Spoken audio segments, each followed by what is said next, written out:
এই দুষ্টু, এমন করে তাকিয়ে আছো কেন আমার দিকে? আপনার হট জিনিসগুলো দেখতেছি ম্যাডাম। ফাজিল পোলা, এমন করে বলো কেন? আমার লজ্জা লাগে না বুঝি? কিন্তু লজ্জায় পড়লে না আপনাকে অনেক বেশি কিউট লাগে, আরো অনেক হট লাগে ম্যাম। কি বলে এসব ফাজিল দুষ্টু? একদম এসব বলবে না, আমার অনেক বেশি হয়। আমি কি করবো ম্যাম, আপনাকে যা শাড়িতে যে সেক্সি লাগে বলে বোঝাতে পারবো না। বিশ্বাস করেন, মাথা নষ্ট হয়ে যায় পুরো। তুমি কিন্তু আমাকে উত্তেজিত করে দেওয়ার চেষ্টা করতেছো। প্লিজ এমনটা বলো না সোনা। আমি কি করব, আপনাকে দেখলে আমার আদর আদর পাই, যার জন্য আপনাকে এসব কথা বলতেই থাকি। আপনাকে দেখলে আমার ভেতরে আগুন জ্বলে। তার উপর আপনি আজকে আমাকে যা খাইয়েছেন না, আমার মধ্যে এক প্রকার নেশা কাজ করছে। আপনি কেন এরকম করলেন বলেন?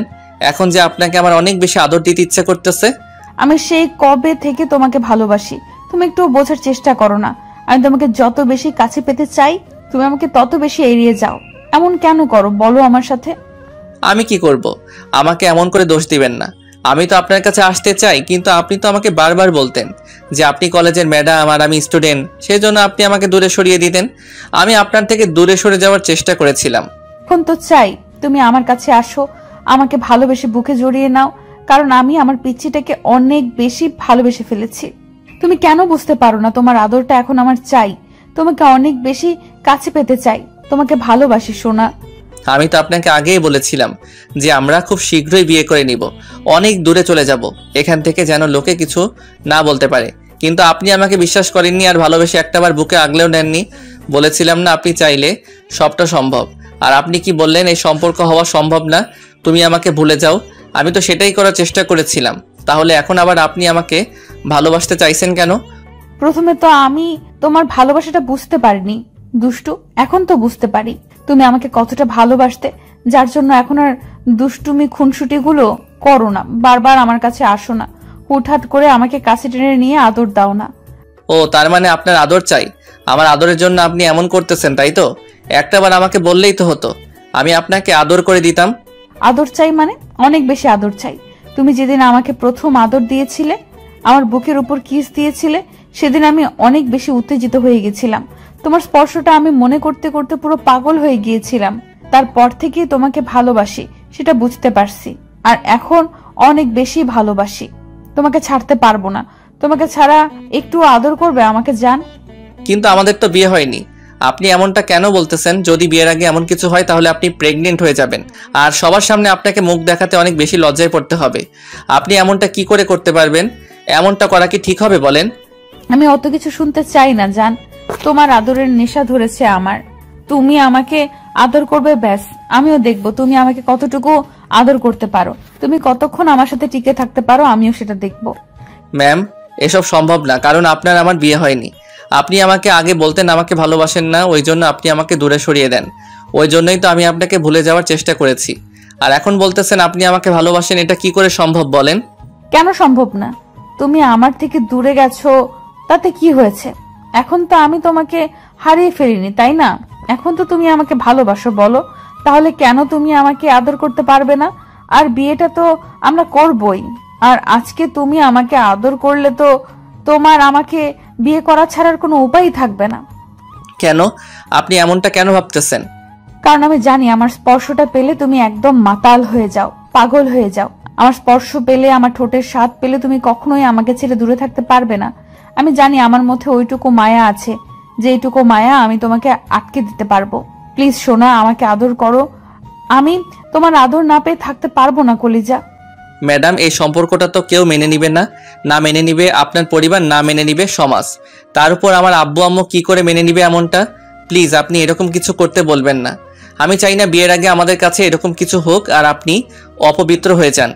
ঠিক আছে, আমি যেখানে আছি আর তুমি যে অবস্থাতে আছো সেখান থেকে আদর না করে ফেরা মুশকিল। তারপরও আমি চাই, তুমি যখন চাও না এরকম কিছু, বিয়ের পরে এসব হোক, তাহলে আমি তোমাকে ফিরিয়ে দেব। কিন্তু তুমি তার জন্য আজকে আমাকে বিয়ে করতে হবে, পারবে তো? কিন্তু ম্যাডাম, এখন কি করে সম্ভব?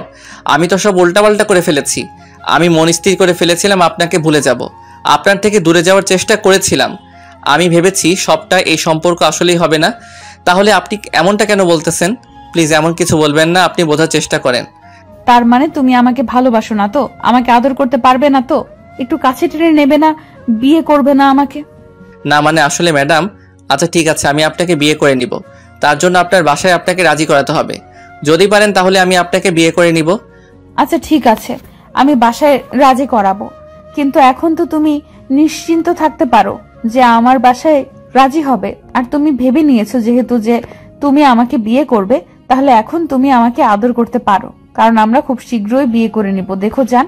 ম্যাডাম, আপনি বলতেছেন বাসায় রাজি করাবেন, কিন্তু এখনো রাজি করাননি, তাহলে এটা কি করে সম্ভব? আমি চাই না বিয়ের আগে এমন কিছু হোক। প্লিজ আপনি এমনটা বলবেন না। তুমি তো চাইলে আমার নিজেকে আটকাতে পারবে না, কারণ কেন জানো? তুমি না অনেক নেশাযুক্ত একটা ওষুধ খেয়েছো, যার জন্য একটু পরে তুমি নেশার ঘোরে আমাকে আদর করবে, অনেক বেশি ভালোবাসবে, যার জন্য তুমি আমার থেকে দূরে যেতে পারবে না। তাহলে এত কথা বলতেছো কেন? আর তুমি নিজেও জানো তুমি চাইলেও এখন থেকে আমার থেকে দূরে সরে যেতে পারবে না। তুমি নিজেকে সরিয়ে নেওয়ার চেষ্টা করে দেখো, তোমার শরীর কখনোই সায় দেবে না। তাহলে তুমি এমন কেন করতেছো? আমাকে একটু আদর করলেই তো হয়। ম্যাডাম, আপনি এসব কি বলতেছেন? দেখেন আমি কি এমন কিছু চাই না, কিন্তু কেন এরকম হচ্ছে বলুন তো? আমার না আপনাকে দেখে সত্যি অনেক আদর করতে ইচ্ছে করতেছে। আপনি কি খাইয়েছেন আমাকে সত্যি করে বলেন তো? বললাম তো, আমি জানতাম তুমি সহজে আমাকে আদর করতে পারবে না, কারণ তুমি অনেক লজ্জা পাও। তারপরও তুমি আমাকে ভালোবাসো। আমি জানি তুমি অনেক ভদ্র সভ্য একটা ছেলে, কিন্তু আমাকে ভালোবাসো বলে পাগলামি করতে, আমাকে ভালোবাসাটা বোঝানোর জন্য এরকম পাগলামি করতে। তাই আমি তোমাকে প্ল্যান করে জুসের সাথে একটা নেশার ওষুধ খাইয়ে দিয়েছি, যেন তোমার অনেক বেশি আদর করতে ইচ্ছে হয়। ওই জন্য তুমি আমাকে আমার কাছে চলে এসেছো। এর জন্য আপনাকে দেখে আজকে এত হট মনে হচ্ছে, এত সেক্সি লাগতেছে, তাই না? হ্যাঁ সোনা, এখন কথা না বাড়িয়ে আমাকে আদর করো। আমি তোমার আদর পেতে চাই। আমি তোমাকে কাছে পাওয়ার জন্য ব্যাকুল হয়ে আছি। কিন্তু আমি বিয়ের আগে এসব কিছু করতে পারবো না। জান, আমরা বিয়ে তো করবই, কিন্তু বিয়ের আগে একটু টেস্ট করে নেই কেমন লাগে। আর তুমি না আমাকে আদর করতে চাইতে, বিয়ের আগে বারবার আমাকে কাছে টেনে নিতে, তখনই বারবার বলতে যে আমাকে নাকি অনেক আদর করবে, আমাকে অনেক বেশি ভালোবাসতে পারবে। তাহলে আমি আজকে দেখতে চাই তুমি আমাকে কেমন আদর করতে পারো, কেমন ভালোবাসতে পারো। নিশির কথাতে ঈশান চুপচাপ রইল, কারণ ঈশান চেয়েও নিজেকে আটকাতে পারছে না। প্রচন্ড পরিমাণে নেশা কাজ করছে ওর মাঝে। পুরো একটা নেশালো দৃষ্টিতে নিশির দিকে তাকিয়ে আছে। আজকে নিশি প্ল্যান করেই করেছে। নিশি ঈশানের কলেজের ম্যাডাম, তাই ঈশান ওকে যখন পছন্দ করতো, ভালোবাসতো, তখন নিশি ওকে দূরে সরিয়ে দেওয়ার চেষ্টা করলেই তখন ঈশান ওকে অনেক বেশি কষ্ট পেত। তারপর যখন ঈশানের একটা ফ্রেন্ড ওকে বলে ম্যাডামকে কাছে টেনে নিতে, আদর দিতে, তাহলে ওর ভালোবাসাটা ম্যাম বুঝবে, তখন ঈশান নিশি ম্যাডামকে কাছে টেনে নিত। তারপর নিশি ম্যাডাম কোনো সিক্রেট করতো না, কারণ উনি অনেক ভালো মনের একটা মেয়ে। তারপরেও যখন ম্যাম বারবার ওকে ইগনোর করতো, তখন ওনার থেকে দূরে সরে যাওয়ার জন্য ইগনোর করতে শুরু করে। কয়েকটা দিন যেতেই ম্যাডাম ঈশানের ওই 6টা মাসের দুষ্টু মিষ্টি খুনসুটি আদর ভালোবাসাগুলো মিস করছিল, কারণ ঈশান 6টা মাস যাবৎ ম্যাডামকে ডিস্টার্ব করেছে। আর হুটহাট করে তেমনটা করা বন্ধ করে দিল বলেই নিশি ম্যাডাম অনেক বেশি মিস করতেছিল। নিশি ম্যাম মন খারাপ করে থাকতো। ওনার একটা ফ্রেন্ড বলে ও ঈশানকে ভালোবেসে ফেলেছে। তখন নিশি ভেবেছিল সত্যিই ভালোবাসে কিনা। তারপর নিশি ঈশানের সাথে কথা বলতে না পেরে, যোগাযোগ করতে না পেরে কান্না করতো। এবার ঈশান ওনাকে ইগনোর করলে তখন ম্যাম ওনার ফ্রেন্ডের সাথে কথা বলে। নিশি ছেলেদেরকে সবসময় মায়ায় আটকাতে হয়, নিজের মোহে আটকাতে হয়। তুই সেটা কেন পারিস না? তুই তো দেখতে শুনতে অনেক ভালো। তুই চাইলে পিচ্চিটাকে তোর মায়ায় আটকে দিতে পারিস, ও তোর থেকে সরতেই পারবে না, দেখিস। সেটা কি করে? আমি তো ওর সাথে কথাই বলতে পারছি না, ও আমার সাথে একটু দেখাও করতেছে না, কিন্তু সেটা কি করে হতে পারে বলো তো? কি করে হতে পারে তুই সেটা বুঝতে পারছিস না? নিজের মায়ায় বলতে আমি কি বোঝাতে চাইছি, তুই ওকে আদর করলে দেখবি তোর থেকে দূরে সরে যেতে চাইবে না। কি বলতেছিস তুই এগুলো? বিয়ের আগে এগুলো কি করে সম্ভব? তুই সব উল্টাপাল্টা কথা একদম বলবি না। এসব কি করে? দেখ, এত কিছু ভাবার সময় নেই। তুই যদি ওকে ভালোবেসে থাকিস তাহলে তুই এটা করবি। ও তো বলতো তোকে কিস করলে, তোর কাছে আসলে তোর কাছে দূরে সরে যেতে পারে না। এখন তো পুরো উল্টো হয়ে গেছে। তাই এখন তোকে ভালোবাসাটা বোঝাতে হলে ওর সাথে এসব করতেই হবে। তুই যদি ওকে পেতে না চাস তাহলে আর কি, সেটা তোর বিষয়, কিন্তু পরে এই কথাগুলো তোর মনে পড়বে। নিশি অনেকক্ষণ যাবৎ ভেবে তারপর বুঝতে পারলো ঈশান ওকে যেমন করে ইগনোর করে, এছাড়া আর কোনো উপায় নেই। তাই ও বলে, কিন্তু কি করে করব? ঈশান আমার সাথে দেখা করতে চাইছে না, কথা বলতে চাইছে না। আর আমার মনে হয় না ও যতটা ভালো একটা ছেলে আমার সাথে এরকম কিছু করবে। ও তো আমাকে ভালোবাসাটা বোঝানোর জন্য আমার কাছে আসতো, আমাকে আদর করত, কিন্তু স্বেচ্ছায় আমার সাথে এরকম কিছু করতে চাইলে করতে পারবে না। আমি সেটা খুব ভালো করেই জানি। তার জন্য তো অন্য কোনো প্ল্যান আছে, তাই না? তুই ওর সাথে দেখা করবি, তারপর একান্তে দেখা করে ওকে নেশার ওষুধ খাইয়ে দিবে। ওষুধটা তোকে আমি এনে দেবো, কিন্তু তুই সেটা খাইয়ে দিলে দেখবি ঈশানের মধ্যে একটা নেশা কাজ করবে। তখন ও তোকে কাছে পেতে চাইবে, তোকে আদর না করে থাকতে পারবে না। আর যখন তোদের মাঝে সবটা হয়ে যাবে, তখন যদি ঈশান তোকে অস্বীকার করে তাহলে তুই ওর বাসায় গিয়ে বলবি, না হলে প্রুফ হিসেবে তোদের ঘনিষ্ঠ মুহূর্তের ভিডিও সবটা ওর আব্বু আম্মুকে দেখিয়ে দিবি, তাহলে দেখবি ওরা সবটা মেনে নেবে। নিশি 15টা দিন এই কথাগুলো ভেবেছিল। তারপরও যখন ঈশান ওকে বারবার ইগনোর করছিল, তখন নিশি আর কোনো উপায় না পেয়ে ঈশানকে অনেক রিকোয়েস্ট করে, একটা জায়গায় ডাকে। তারপর ওকে জুস খাওয়ার নামে একটা নেশার ঘুমের ওষুধ খাইয়ে দেয়। তারপর ঈশান মাথা ঘুরে পড়ে যেতে গেলেই তারপর নিশি ওকে ধরে একটা রুমে নিয়ে যায়। তারপর ঈশানকে শুয়ে দিতে গিয়েই নিশি ওর উপরে পড়ে যায়। ঈশান ওর দিকে ড্যাপ ড্যাপ করে তাকিয়ে রইল। ঈশান খেয়াল করেছিল নিশি আজকে একটা কালো কালার শাড়ি পরেছে, যার জন্য ওকে আজকে অনেক বেশি সেক্সি আর হট লাগতেছে। ঈশান ওর দিক থেকে চোখ ফেরাতেই পারছিল না। আর তারপর ওদের মাঝে কি কথা হলো সেটা তো আপনারা জানেনই। তো ঈশান কোনো কথা বলছে না দেখে এবার নিশি ওর ঠোঁট জোড়া ঈশানের দিকে এগিয়ে দিল। তখন ঈশান আর নিজেকে আটকে রাখতে পারলো না, চোখ বন্ধ করে নিতেই আর কিস করতে লাগলো। ঈশান নিশির ঠোঁটের স্পর্শ পেতেই কেমন যেন বেপরোয়া হয়ে উঠল। নিশি বুঝতে পারলো যে ঈশান হয়তো এখন ওকে আদর করতে চাইছে, তাই নিশি ওর উত্তেজনাটা বাড়িয়ে দেওয়ার জন্য ঈশানের শার্টের বোতাম খুলে ওর বুকে ঘাড়ে আর গলায় কয়েকটা কিস করে দিল, যার জন্য একদম মাতাল হয়ে গেল। আর নিশিকে নিচের উপর থেকে নিচে ফেলে দিয়ে বেপরোয়াভাবে কিস করতে লাগলো। ঈশান নিশির সারা শরীরে কিস দিতে লাগলো। ও শানের গরম নিঃশ্বাস নিশির ঘাড়ে গলায় পড়তেই নিশিও একদম পাগল হয়ে গেল, যার জন্য ওকে খুব শক্ত করে আঁকড়ে ধরেছিল। ঈশান নিশির শরীর থেকে সব কাপড়গুলো সরিয়ে দিতেই কিস করতে লাগলো।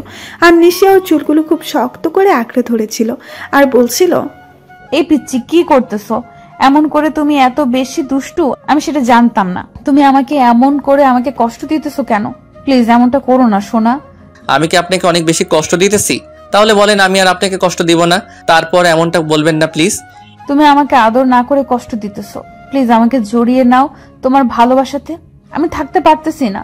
প্লিজ সোনা আমাকে আর একটু আদর করো। তুমি এমন করে কষ্ট দিতে পারো না আমাকে, আমি যে নিতে পারতেছি না। প্লিজ একটু আদর করো।